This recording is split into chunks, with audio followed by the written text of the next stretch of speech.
After decades and decades of pounding on the door of equality, what started as the 16th Amendment was finally ratified 72 years later as the 19th Amendment, and American women finally achieved an historic milestone, the right to vote. The year was 1920, and the reward for their tenacity was the ratification of the 19th Amendment. What better time than now, 100 years later, with an important election just a breath away, to honor and celebrate some of the women who fought so hard and sacrificed so much. Today, we give voice to the words of 4 famous suffragettes and the work of one local suffragette from Columbus, Ohio, the home of our theater, AdHoc Productions. We hope you enjoy this presentation and feel inspired by it. Please remember, you have the power to honor these suffragettes and yourself by exercising your precious right to vote. The vote is the emblem of your equality, women of America, the guarantee of your liberty. Carrie Chapman Catt. Born in 1815 and dying in 1902, women's rights pioneer Elizabeth Cady Stanton gave this powerful speech in 1868 at the Women's Suffrage Convention in Washington, D.C. 20 years earlier, at Seneca Falls, New York, she had helped to launch the women's rights movement in America. Stanton worked tirelessly for more than half a century to obtain voting rights for American women, and also questioned the social and political norms of her day, which excluded women. Here are her words.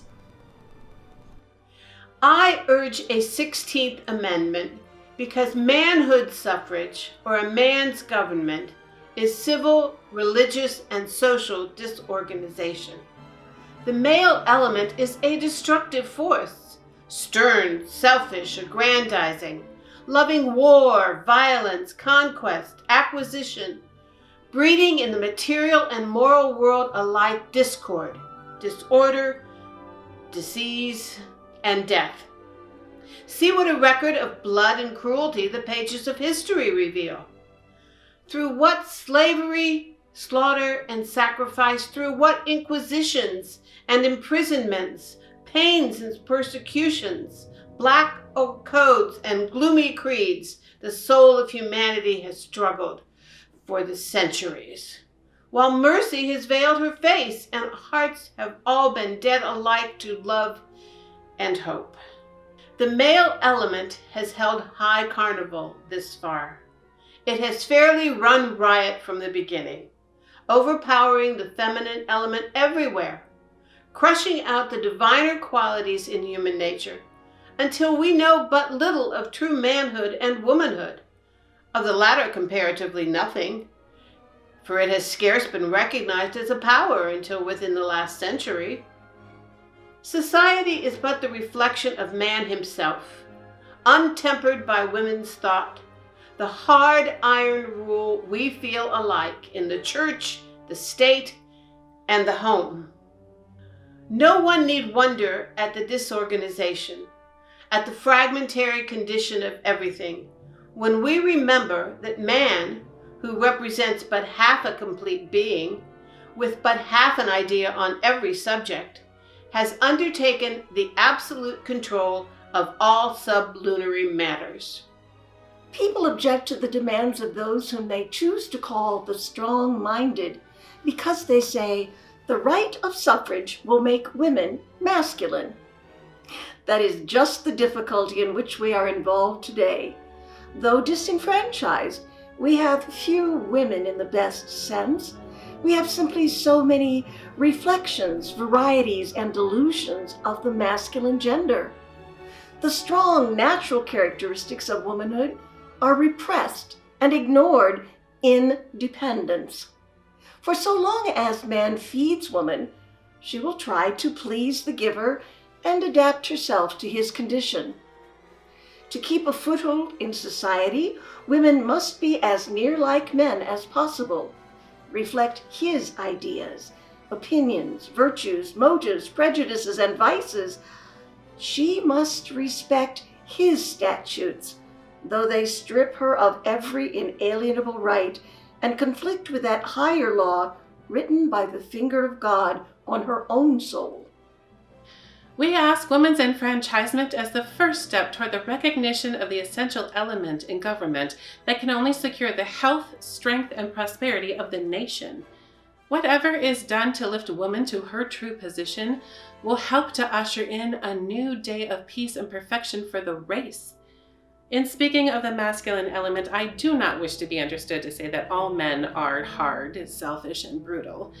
For many of the most beautiful spirits the world has known have been clothed in manhood. But I refer to those characteristics, though often marked in women, that distinguish what is called the stronger sex. For example, the love of acquisition and conquest, the very pioneers of civilization when expended on the earth, the sea, the elements, the riches and forces of nature, are powers of destruction when used to subjugate one man from another, or to sacrifice nations to ambition. Here, that great conservator of woman's love, if permitted to assert itself, as it naturally would in freedom against oppression, violence, and war, would hold all these destructive forces in check, for woman knows the cost of life better than a man does, and not with her consent would one drop of blood ever be shed, one life sacrificed in vain. With violence and disturbance in the natural world, we see a constant effort to maintain an equilibrium of forces. Nature, like a loving mother, is ever trying to keep land and sea, mountain and valley, each in its place, to hush the angry winds and waves, balance the extremes of heat and cold, of rain and drought, that peace, harmony, and beauty may reign supreme. There is a striking analogy between matter and mind, and the present disorganization of society warns us that in the dethronement of woman, we have let loose the elements of violence and ruin that she only has the power to curb. If the civilization of the age calls for an extension of the suffrage, surely a government of the most virtuous, educated men and women would better represent the whole and protect the interests of all than could the representation of either sex alone. I know my father and mother believed in and supported the suffrage movement, and I remember my mother taking me to suffrage meetings held in the home of a Quaker family that lived not far from us. To me, it was shocking that a government of men could look with such extreme contempt on a movement that was asking nothing except the simple little thing as the right to vote. I think if we get freedom for women, they are probably going to do a lot of things that I wish they wouldn't do. But it seems to me that isn't our business to say what they should do with it. It is our business to see that they get it. Alice Paul. In the 1800s, women in the United States had few legal rights and did not have the right to vote. This speech was given by Susan B. Anthony after her arrest for casting an illegal vote in the presidential election of 1872. She was tried and then fined $100, but she refused to pay. Friends and fellow citizens, I stand before you tonight under indictment for the alleged crime of having voted at the last presidential election without having a legal right to vote. It shall be my work tonight to prove to you that in thus voting, I not only committed no crime, but instead simply exercised my citizens' rights, guaranteed to me and all U.S. citizens by the national Constitution, beyond the power of any state to deny. The preamble of the federal Constitution says, "We, the people of the United States, in order to form a more perfect union, establish justice, ensure domestic tranquility, provide for the common defense, promote the general welfare, and secure the blessings of liberty to ourselves and our posterity, do ordain and establish this Constitution for the United States of America. It was we, the people, not we, the white male citizens, nor even we, the male citizens, but we, the whole people, who formed the Union. And we formed it not to give the blessings of liberty, but to secure them. Not to the half of ourselves and the half of our posterity, but to the whole people, women as well as men.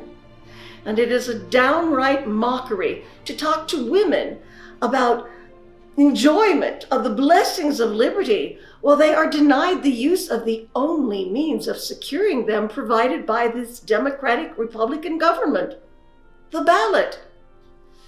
For any state to make sex a qualification that must ever result in the disenfranchisement of one entire half of the people is to pass a bill of attainder or an ex post facto law, and is therefore in violation of the supreme law of the land. By it, the blessings of liberty are forever withheld from women and their female posterity. To them, this government has no just powers derived from the consent of the governed. To them, this government is not a democracy. It is not a republic.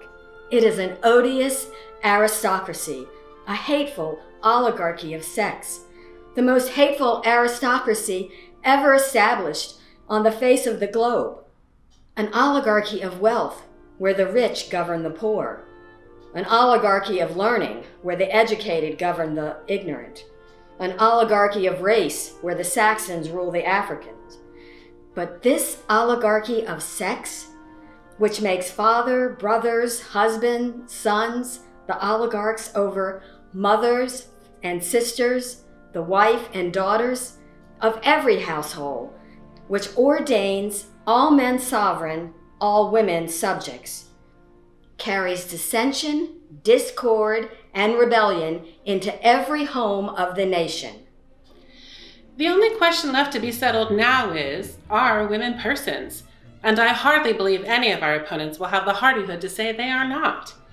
Being persons, then, women are citizens, and no state has a right to make any law or to enforce any old law that shall abridge their privileges or immunities.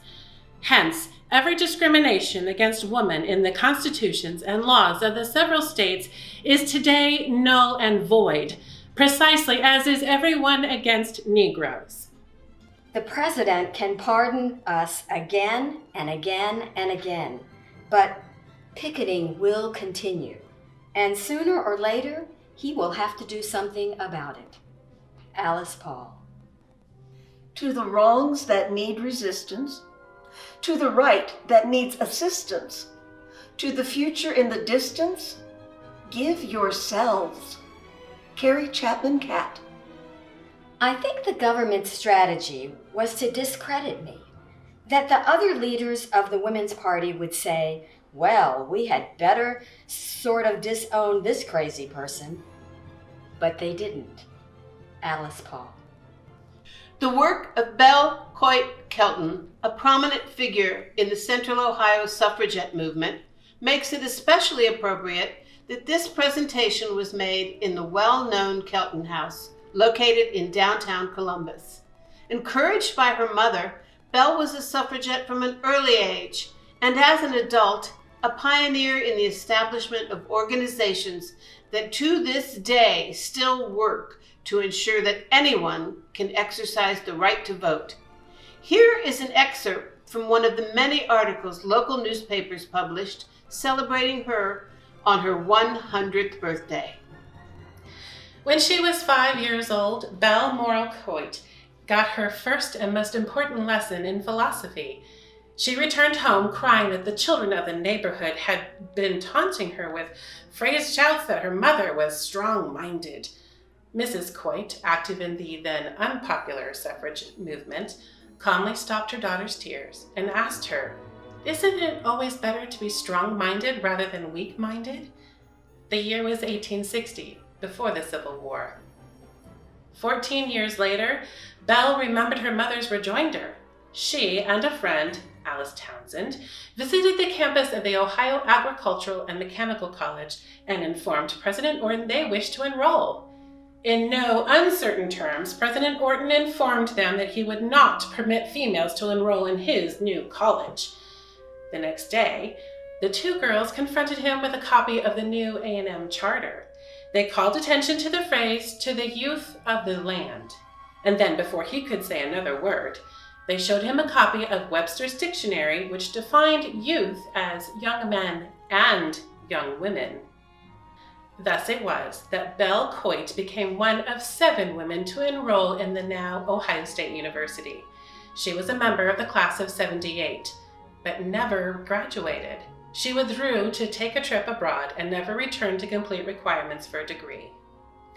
In 1883, she married Frank C. Kelton, set up housekeeping in Columbus. A year after she was married, Belle Coit Kelton was a delegate to the first state women's suffrage convention. Later, she was president of the Franklin County Society for Women's Suffrage. In 1912, she was vice chairman of a parade of 5,000 women seeking suffrage in Columbus. And after the 19th Amendment was passed, she continued to be active in the League of Women Voters. The persistence, the optimism, the faith and courage of the suffragists are an inspiration to today's women who carry on their efforts.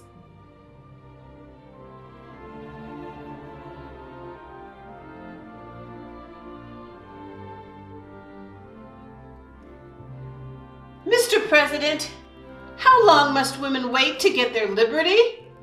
Let us have the rights we deserve. Alice Paul. This world taught women nothing skillful, and then said her work was valueless. It permitted her no opinions, and said she did not know how to think. It forbade her to speak in public, and said the sex had no orators. Carrie Chapman Catt. On August 26, 1920, Tennessee became the 36th state to ratify the 19th Amendment. With Tennessee's ratification, the amendment became law, ensuring that the right to vote could not be denied based on sex. Carrie Chapman Catt celebrated the winning of the vote for women with a speech that included these words. The vote is the emblem of your equality, women of America, the guarantee of your liberty.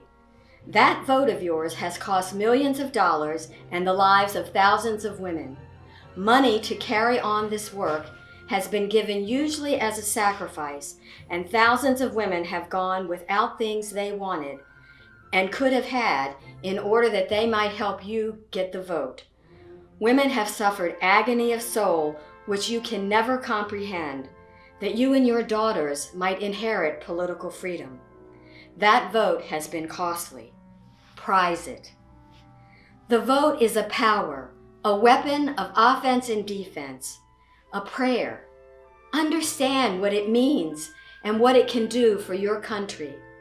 Use it intelligently, conscientiously, prayerfully. No soldier in the great suffrage army has labored and suffered to get a place for you.